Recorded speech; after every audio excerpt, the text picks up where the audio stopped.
Hello, my name is Olivia Chandler, and my topic is the issue of poverty in the industrialized world. I will be conducting a comparison analysis on poverty in two countries. The two are Nigeria, located in sub Saharan Africa, and India, located in South Asia. What is poverty? According to poverty.org, it is the state of one who lacks a usual or social acceptable amount of money or material possessions.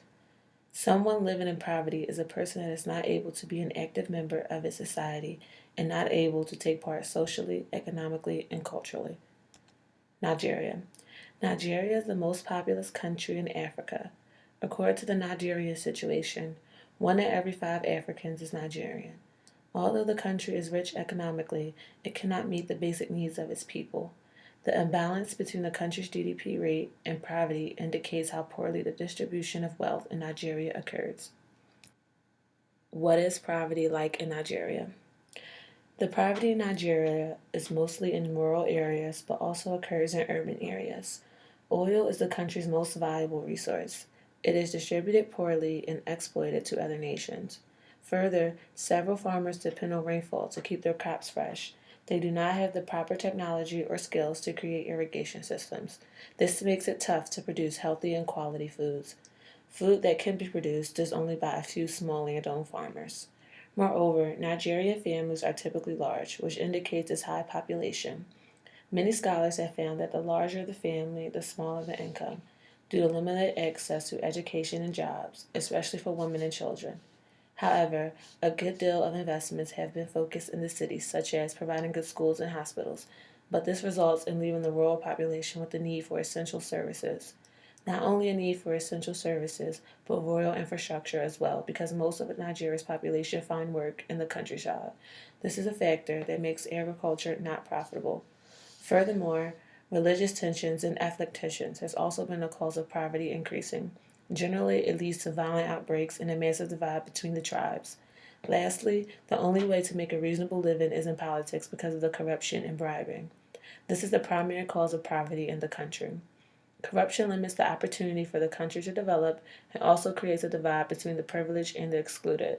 The system of corruption has occurred for years and created an attitude for people to have no political will to develop the country. Many investors are afraid to do business because of the corruption and the lack of unity. India. India is one of the fastest growing economies in the world. According to Nations Encyclopedia, India is more poor than the whole sub-Saharan Africa. Tribal people, labor workers, and farmers make up the poor class. Poverty in India. India has made some improvements in the urban areas, such as banking for its citizens, but a good amount, especially in the countryside, are still poor. High population rates are one of the leading causes of poverty in India. It affects the GDP growth and makes the per capita income lower than normal. According to poverty.org, it is $1.09 an hour. This results in reduced employment opportunities. The number of workers looking for jobs is higher than jobs available. Also, India has a cost-cutting and profit system embedded in the workplace, which creates a mandate for people to have no option but to work for less money because that is all that is available. Further, India continuously experiences mass overcrowding. Several people are homeless because landowners rent places at high prices that people cannot afford. The only option for the homeless is to create man-made slums. These slums are mainly near sewers and made out of mangled iron. There is no place for waste disposal and no clean water. Unfortunately, people call this place home. The slums create an area for diseases to spread and a significant public safety problem. Moreover, children are taken out of school at a very young age just to keep food on the table. In fact, young girls make a living in the prostitution business. The caste system has also been blamed for poverty in India. It is the system that organizes society based on cultural and religion differences. Sadly, this has led to caste-based discrimination against different tribes and religions. Lastly, similar to Nigeria, the corruption in India is very common. The government steals its resources and has a weak judicial system that does not convict for corruption charges. Many citizens exchange their votes for favors, like to receive allowance. They call this the bribe action technique. As I further analyze this concept, I examine common trends of underdeveloped conditions in developing countries like Nigeria and India. Both countries experience these trends: unstable ethnic or religious strife, lack of investment in basic needs, over reliance on one crop export, poor and dictator leaderships and self rule, and political corruption. Ways to reduce poverty.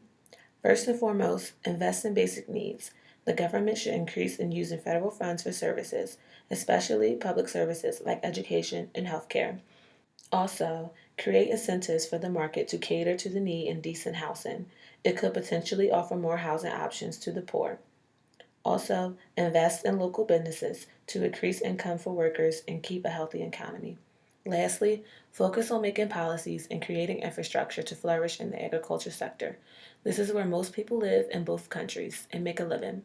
The people can benefit from a tropical climate and healthy vegetation, can produce millions of jobs, can build roads, public transportation to transport food, and new technology to keep up in this sector.